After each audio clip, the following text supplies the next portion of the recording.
Most people don't fail in life. They succeed at the wrong identity. They become what was expected, not what was authentic. They build careers, they build reputations, they build stability, and slowly they disappear, not physically, internally. And the most dangerous part, they don't even know they are missing. Stay with me because by the end of this video, you may realize some of your decisions were yours and some were fear wearing your name. You are not stuck, you are structured by four invisible prisons. Let's open them. Prison 1 is fear of judgment. We are most visible generation in history and the most self-censored. You don't post your art, you don't change careers, you don't speak your opinion. Not because you lack ability, but because you fear being seen trying. Let me say something uncomfortable. Most people are not watching you. You are freezing your life for an imaginary audience. This is prison number 1. Prison 2 is cultural conditioning. Listen carefully. Culture gives roots, but unconscious culture creates cages. You did not consciously choose many of your beliefs. You downloaded them. In our family, we don't do this.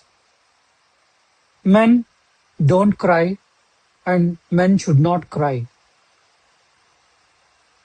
Safe job is the first option. Adjustment after marriage is mandatory for women. These sound harmless, but repeated sentences shape permanent identities. You inherited limits along with love. This is prison number 2. Prison 3 is people pleasing. Approval addiction is most socially rewarded weakness. As a child, you are praised for being obedient. As an adult, you are exhausted from being available. You say yes when you mean no. You overwork to be seen as reliable. You avoid conflict to be liked. But let me ask you something. If you constantly adjust yourself to keep others comfortable, who is adjusting for you? This is prison number 3. Prison number 4 is past failure. One event becomes your permanent identity.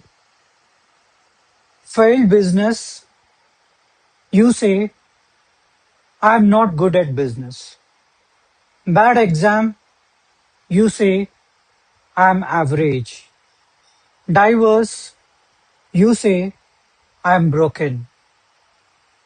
Public embarrassment, you say, I'm not leadership material. One chapter becomes your biography. Even someone like Amitabh Bachchan faced rejection, debt, and near collapse. But Identity is not frozen in crisis. It is redesigned in response. Let me share something personal. For 5 years, I was praised for being responsible, reliable, mature. And on the outside, that sounds like a compliment. But internally, I was tired. Not because responsibility is wrong, but because I was never allowed to be confused, never allowed to say, I don't know. Sometimes the strongest identity is the heaviest one. Have you been living a compliment that became a cage? And this is where most people misunderstand identity. It is not one thing, it is layered. Let's break them down. Now, let's go deeper because identity is layered like an onion, and most people are living on the outer skin. Now, let's look at layer 1, which is inherited identity. You are the quiet one, you are the strong one, you are irresponsible, you are the smart one. These were said casually, but your brain stored them seriously. You inherited limits along with love. And slowly, you began performing that label. Is that really you? Or are you continuing a script written in childhood? Let us see layer 2, which is acquired identity. Your designation, your salary, your success, your failure. Your job title is not your identity. It is your current function. A manager is a function, a founder is a function, a top performer is a function.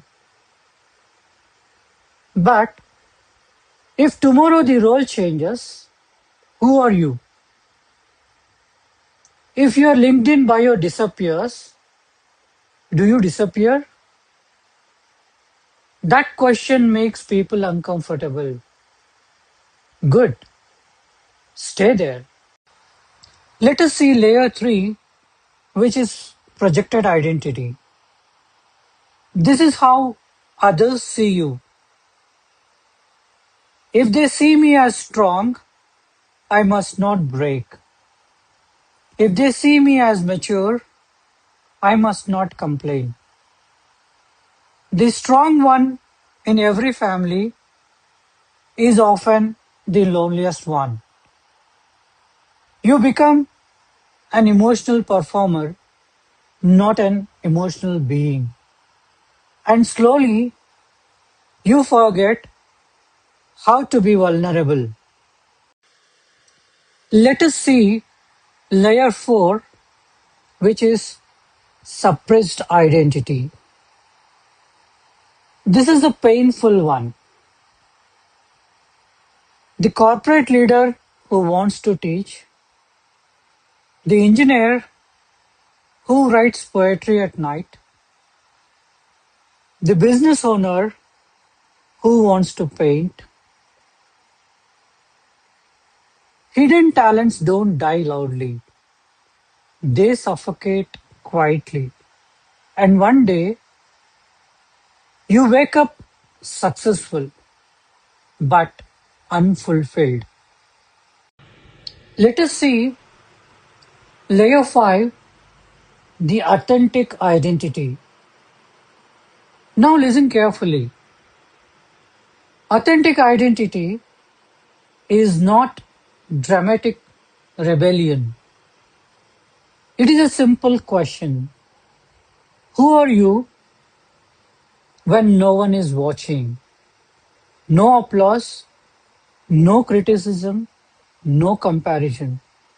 Who are you when you don't need approval? This is the layer most people never reach. Most people never answer that question because answering it requires honesty, and honesty can disrupt comfort. So we stay layered, we stay adapted, we stay safe. But safety is not identity, it is protection. And protection over time becomes prison. If you have reached this point in this video, something inside you already knows. You are tired of performing. You are not confused. You are ready. So let's stop describing the prison and start building the exit. Here are the 4 unlock keys. Now let us see the 4 unlock keys. I'm not going to say be yourself. This is lazy advice. Let's create system. The first key is awareness. You cannot break what you cannot see. So let me ask you, what label did you inherit? The responsible one, the problem child, the shy one?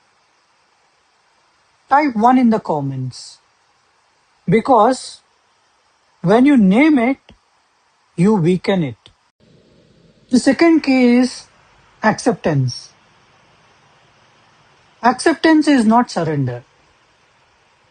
It is accurate self-recognition. You have both scars and strengths. You are not your past mistake, but you are shaped by it. Integration is maturity. Denial is immaturity. The third key is alignment. This is the turning point. Stop making decisions to protect image. Start making decisions to protect integrity. That may mean saying no, changing direction, leaving a toxic environment, having one honest conversation. Alignment is not loud. It is consistent. Key 4 is action. Authenticity is not declared. It is practiced daily. One boundary, one honest post, one creative act, one courageous conversation. The micro actions are repeated. Identity changes through behavior, not through slogans. Let's do a reflection exercise. Take 30 seconds, not for me, for you. Write down one inherited label, one suppressed desire, one I am statement for you to choose today. For example, I am evolving. I am not my past mistake. I am courageous. Don't overthink. Write it. When you write it, you move from passive viewer to active participant. I hope you have done this exercise. Finally, to conclude, let me give you hard-hitting lines. The world does not need another copy. It needs a version of you that you have been postponing. You don't need dramatic reinvention. You need conscious redesign. The question is not who you could have been. The question is, will you unlock now?